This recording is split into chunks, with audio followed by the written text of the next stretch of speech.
Tanrı son günlərdə xilaskarını şərqə göndərəcəyini vəhiy etdi.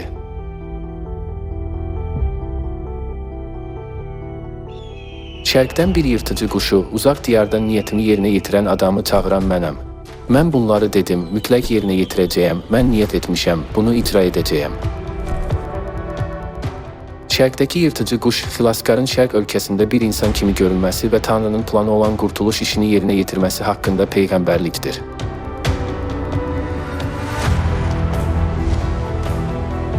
Bununla belə, böhtançılar müqəddəs kitabı inkar edərək deyirlər ki, leş yeyən qartalı Tanrı adlandırmaq olmaz.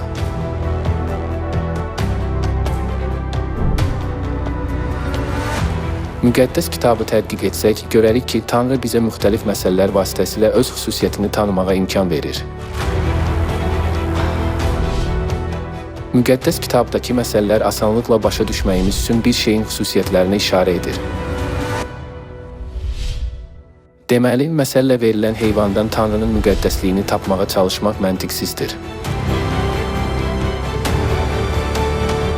Müqəddəs kitab Tanrını aslana, bəzən də quzuya bənzədir.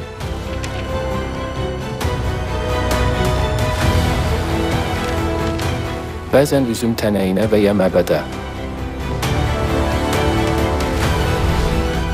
Əgər Tanrını cəsəd yeyən heyvana bənzətmək mümkün deyilsə, Tanrını tərpənməyən üzüm tənəyinə və ya məbədə bənzətmək də mümkün deyil.